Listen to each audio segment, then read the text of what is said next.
Irmãos, o texto da nossa meditação nesta noite encontra-se no livro de Lucas, Evangelho São Lucas, capítulo 13, versículo 22 a 30. Lucas, Evangelho de Lucas, capítulo 13, versículo 22 a 30.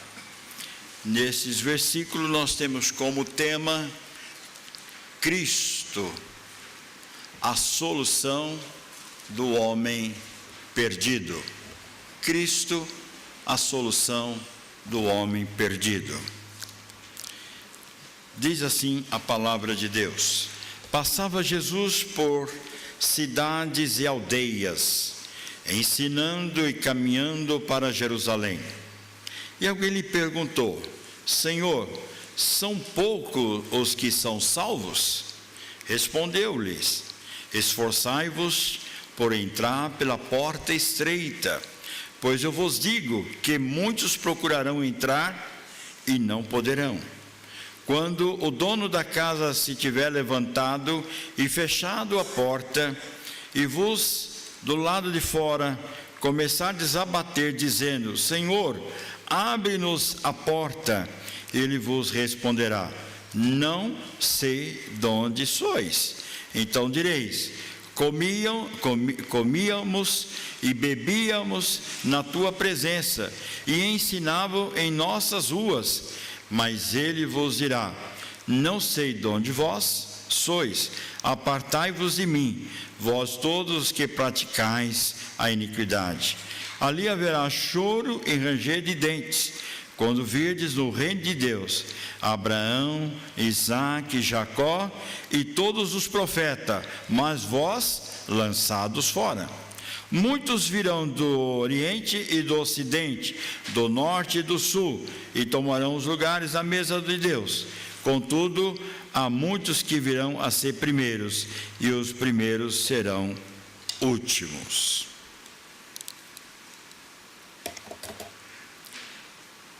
Amados irmãos,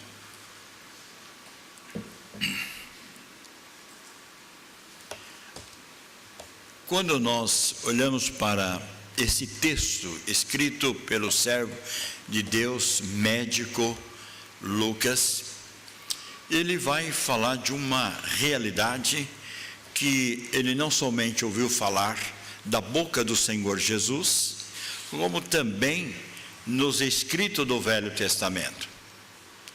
Quando nós olhamos para o Velho Testamento, vamos lembrar de um episódio muito sério, de um homem que durante 120 anos pregou para uma multidão um evangelho do arrependimento.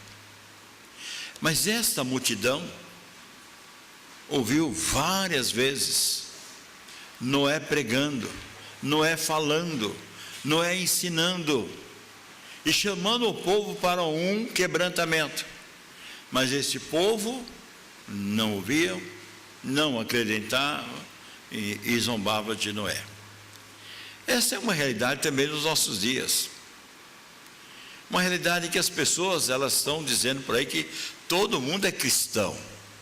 Você pergunta para qualquer ser humano, ele fala assim: você é um cristão? Claro, eu sou um cristão.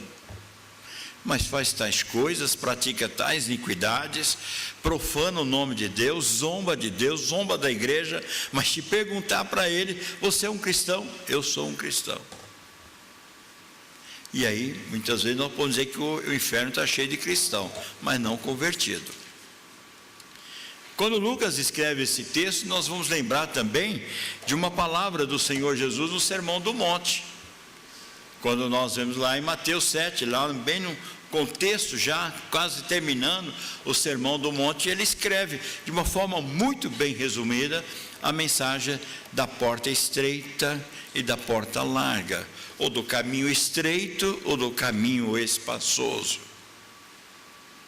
Então, muitas vezes, nós estamos diante dessa realidade que o mundo apresenta, e muitas vezes nós olhamos que em dado momento, pessoas que eu conheço, você conhece, que diz ser cristão, mas entra por um caminho, mas um caminho que muitas vezes não é o caminho que o Senhor ensina na sua palavra. Queria compartilhar com os irmãos que só Cristo é a solução do homem perdido. Em momento algum nós vamos encontrar na Bíblia, tanto no Velho, no Novo Testamento, algum texto, alguma referência, alguma colocação em que dá alternativa de que a minha ou a sua salvação provém de mim mesmo, ou de cada um de nós. Nós não encontraremos, porque não é bíblico, é antibíblico. A salvação do homem não parte do princípio de que o homem decide, porque o homem, a Bíblia nos revela que ele está morto em seus delitos e pecados. Quando Lucas então escreve aqui, vem uma pergunta muito interessante de alguém dizendo para Jesus, depois de ele caminhar por um caminho para cidades, aldeia, ele para e alguém faz a pergunta assim: são poucos os que são salvos? É interessante, meus irmãos, esta colocação, porque olhamos para a nossa casa, para os nossos familiares, para a nossa parentela, e nós olhamos que um grupo bem expressivo, grande, às vezes a nossa família, estão distante do caminho do Senhor. É um tio, é uma tia, é um primo, uma prima, é a mãe, é o pai, é o fulano de tal, Beltrano, é um genro, é a nora, ou enfim, nós encontramos um grupo muito expressivo dentro da nossa linhagem familiar que estão longe desse caminho. E é por isso que vem a pergunta para Jesus: são poucos os que são salvos? E Jesus então responde dizendo assim: olha, nem todos desejam o caminho estreito. Porque o caminho estreito é um caminho muito complicado para você lutar contra a sua própria natureza, como o seu próprio eu. É um caminho onde você precisa aprender em Deus dizer não para muitas coisas. Você tem uma luta constante, grande na sua vida, onde você precisa lutar com o seu ego e dizer assim: eu não posso fazer isso, eu não devo fazer isso, não faz parte dos escolhidos de Deus tais coisas. Mas essa posição é daqueles que experimentaram, passaram por essa experiência do novo nascimento em Cristo Jesus. Mas é uma luta, é uma batalha.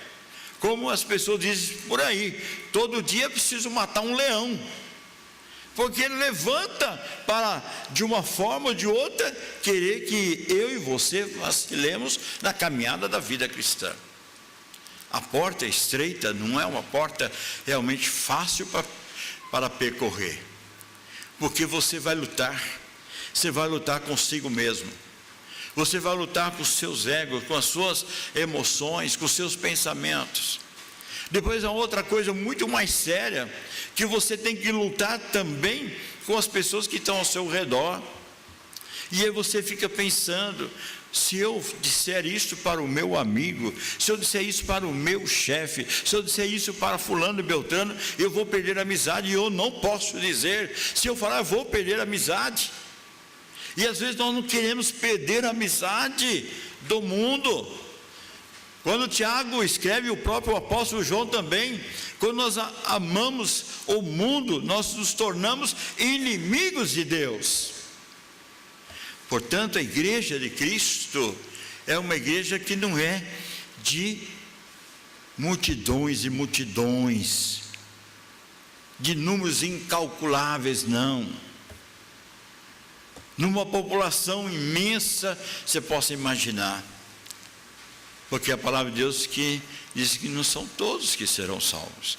E aí ele responde aqui: esforçai-vos por entrar por essa porta estreita, pois eu vos digo que muitos procurarão entrar e não poderão.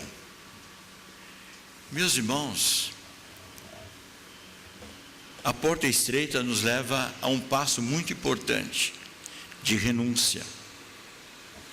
Eu renuncio porque eu sei que quem eu estou servindo é maior de que o mundo inteiro. Eu renuncio tal coisa, eu abro mão desses princípios, eu abro mão desses valores por causa da sublime graça de Deus na minha vida, porque Cristo Jesus é a solução da minha vida, da nossa vida. Volto ao episódio de Noé. Como nos dias de hoje, as pessoas zombam, as pessoas criticam. Nós estamos voltando da congregação de Cidade Pava agora, e paramos o carro bem em frente a um pequeno grupo de evangélicos, e a pessoa estava orando, mas um rapaz de um carro na frente com a família toda zombando do pregador, da pessoa que estava orando. É isso que nós vivemos hoje. Elas zombam, elas criticam, mas esse é o contexto de uma sociedade pervertida, uma sociedade marcada pela iniquidade, pelo pecado, que não experimentou ainda, como você experimentou, eu, um novo nascimento, obra e graça de Deus na nossa vida. Mas o texto vai dizer algo muito interessante. Vai chegar o grande dia. Como chegou o grande dia de Noé? Deus disse: agora a arca está pronta, coloque tudo dentro da arca. E entrou todas as coisas. E aí eu fico imaginando aquela multidão olhando os bichos, né? As coisas da natureza de Deus, entrando. Daqui a pouco vai lá e Noé fecha então a porta, né, daquela arca. Mas é interessante que Deus nos ensina que Deus também fecha essa porta.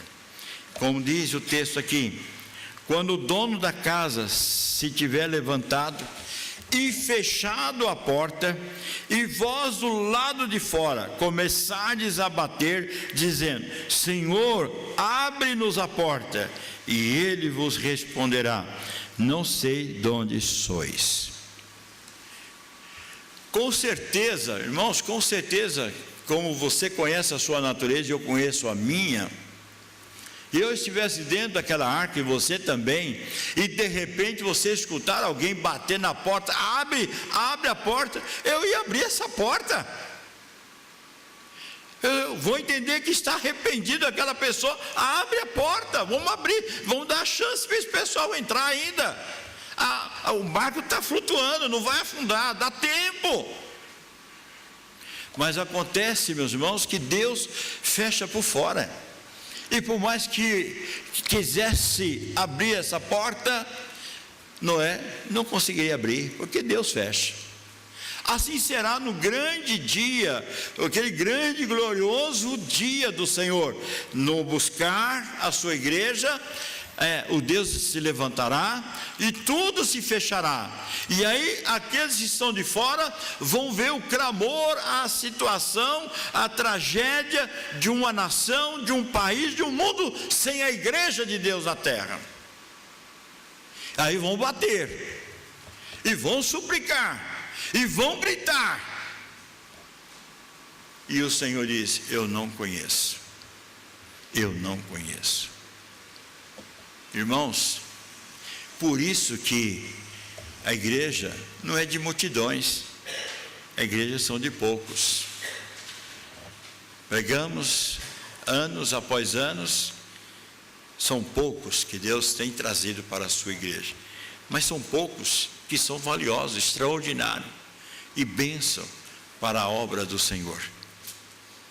Nós vimos isso no grande dia do domingo passado, né? Um grande grupo de irmãos que Deus trouxe para fazer parte desta porta estreita. Caminho largo, como diz aqui. Quando as pessoas buscam por esse caminho largo, ele busca fazer os prazeres da terra, do mundo, da natureza terrena, marcada pelo pecado. Comíamos, bebíamos, e pode até dizer assim: mas nós fazíamos isso em teu nome, nós reuníamos em festas, Por exemplo, festa, como nós vamos ter muitas festas ainda nesse final de ano. Em teu nome, nós vamos comer, nós vamos beber, vamos frutar, vamos fazer o que for. Mas nós precisamos ver se aquilo que nós estamos fazendo visa a glória de Deus. Se não visa a glória de Deus, nós estamos fora deste caminho, desta porta. Muitos anos atrás, eu, um jovem da nossa igreja, nós estávamos numa pequena cidade do sul de Minas, e nós olhamos para esse caminho que tínhamos que voltar, e o ônibus só passa um de manhã, o outro meio-dia e o outro à tarde, e perdemos o ônibus da meio-dia, e o outro só seria às 5 horas da tarde. E nós entendemos que não era tão distante o caminho, bastava a gente andar com mais coragem um pouco, e eu não tinha muita coragem, mas vamos caminhar. E começamos a andar. Em um dado momento nós chegamos lá no cruzamento e vimos um caminho pequeno, estreito, e um caminho largo, espaçoso e bonito. Falei, é esse caminho que é o certo. E nós entramos pelo caminho e estamos rodando. E estamos, Minas Gerais, como que é cidade de montanha, muito morro, né? Você fica... Então, eu rodando um pouco ali, já cansado e tal. De repente nós resolvemos perguntar para uma pessoa, né? Que o homem não gosta de perguntar. Ele apanha primeiro e depois ele pergunta. E aí, depois de cansado, exausto, fomos perguntar para um senhor do campo, assim, olha, eu preciso ir para a fazenda do fulano de tal. O senhor está errado. Os senhores estão errados. E qual é o caminho? O senhor tem que voltar. O senhor volta, tem um caminho bem pequeno, estreito, é aquele caminho que o senhor vai entrar. Mas nós queríamos o caminho espaçoso, largo. Às vezes a gente faz isso também na vida espiritual. Nós queremos o que agrada o nosso coração. E muitas vezes o que agrada o nosso coração é pecaminoso diante de Deus. Cristo é a solução do homem perdido. E aqui, meus irmãos, Lucas deixa registrado isto, né? E ele vai dizer agora, aquele que não foi alcançado por essa graça soberana de Deus, este homem, esta mulher que não passou pela experiência do novo nascimento, que Cristo de fato é a solução, e somente Ele, porque você vai encontrar em todos os evangelhos a seguinte palavra: eu sou a verdade, eu sou a luz, eu sou o caminho, eu sou a porta, eu sou, o Senhor Jesus está dizendo, a solução do homem perdido. Mas quando você não está dentro desse contexto, ou seja, a humanidade que cerca muitas vezes a nossa vida, e até, quem sabe, pessoas muito próximas de nós vamos ficar tristes no nosso coração se não houver conversão, porque nós vamos ouvir a seguinte expressão da palavra de Deus que diz: mas vos dirá, não sei de onde vós sois, apartai-vos de mim, vós todos os que praticais a iniquidade.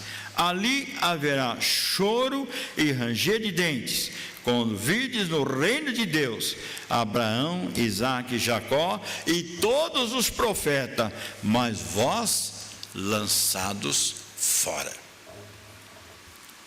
Por isso, meus irmãos, eu às vezes fico triste quando as pessoas zombam da igreja do Senhor. Fico triste quando zombam de nós. Fico triste quando as pessoas fazem chacote com as igrejas evangélicas. Fico triste, sim. Quando eu tenho oportunidade, eu me posiciono, sim.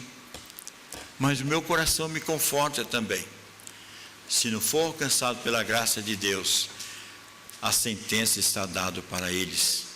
A sentença de inferno, de condenação. Deus é que faz essa condenação, dizendo: pode zombar da igreja, pode fazer o que vocês quiserem, mas uma coisa é certa, não vos conheço. Em Mateus 7, quando ainda no Sermão do Monte, depois de Jesus falar sobre a porta estreita e a porta espaçosa, no versículo 13 e 14, ele vai mais adiante, lá no versículo 21, 22, ele vai dizer outra coisa muito séria, que agora tem que ver com a igreja de Cristo. Ele diz assim: sabe quem vão estar sendo lançados fora também? São aqueles que pregam o meu nome, são aqueles que cantam na igreja, são aqueles que fazem isto, aquilo na igreja, mas nunca pertenceram à igreja. Em outras palavras, irmãos, há crentes carnais, há crentes que ainda não foram comprados com o precioso sangue de Jesus, ainda não compreenderam que Cristo é a solução da sua vida, de uma mudança completa e genuína. E quando compreender essa verdade, você consegue romper com este século, você rompe com aquilo que não agrada a Deus, você luta com as suas forças espirituais contra as coisas desse século, porque você não pertence mais a este mundo. Nós pertencemos à pátria celestial. Nós somos aqui apenas forasteiros, nós somos aqui apenas peregrinos, uma missão para cumprir, de pregar, de anunciar, de falar do Evangelho da graça do Senhor. Igreja gloriosa de Jesus Cristo, quero fazer uma pergunta que não é só para você, mas é uma pergunta para mim também. O que o Senhor espera de cada um de nós nesse Natal, nesse mês natalino? O que Deus espera da sua noiva neste Natal? Como você vai agir como igreja de Deus nesse Natal? Como um homem, como uma mulher, como um servo de Deus, que um dia Cristo mudou o seu viver, que Cristo faz diferença realmente na sua vida como na minha vida. O mundo vai conseguir detectar, em qualquer lugar que eu estiver, que eu sou diferente, que nós somos diferentes, que nós não temos pacto com esse século, nós não brincamos com as coisas celestiais. A nossa vida é de comprometimento realmente com Deus, a palavra. O que Deus espera neste Natal da minha vida e da sua vida? Quando Cristo é a solução do homem perdido, ele vive então em novidade de vida. O apóstolo Paulo, quando escreve à igreja de Corinto, quando ele olha para aquela igreja tão machucada, ferida por todas as mazelas do pecado, mas ele vai dizer uma palavra, depois de compreender a grandeza do Evangelho da graça de Deus, ele diz: o que está em Cristo é uma nova criatura, as coisas velhas se passaram, eis que tudo se fez novo. Que nós terminemos este ano, igreja do Senhor, igreja gloriosa, igreja comprada com o precioso sangue de Jesus. Que o Natal de Cristo tenha sentido na sua vida, que o Natal de Cristo de fato faça diferença na minha vida, na sua vida. Que os nossos familiares, que os nossos amigos da empresa, que os nossos amigos do trabalho e assim por diante, onde nós estivermos, consegue ver em você, consegue ver em mim a beleza de Cristo, e que nós possamos refletir esse o sol da justiça através da nossa vida. Que Deus fortaleça a vida de todos nós, e que o terminar deste ano possa ser um término de grande vitória, como nós tivemos neste ano. E quem sabe para o próximo ano, com a graça de Deus, encontrar aqui em cada irmão e irmã verdadeiros missionários, quem sabe sendo alcançados membros da família, transformado pelo poder da graça de Deus, mas você sendo o instrumento do Evangelho da graça do Senhor. Que Deus, na sua infinita graça e misericórdia, nos conceda esse entendimento de dizer que nós não somos esses que são lançados fora, mas nós somos aqueles que aprendemos a entender o caminho estreito e andar, como diz Paulo em Efésios, ou melhor, em Gálatas 5, verso 25. Andemos e vivemos a nossa vida em Cristo Jesus, porque nós somos crucificados com Ele lá na cruz do Calvário. Que Deus, na sua infinita graça e misericórdia, nos abençoe no decorrer dessa semana, e o nome do Senhor Jesus seja glorificado por todos nós. Amém.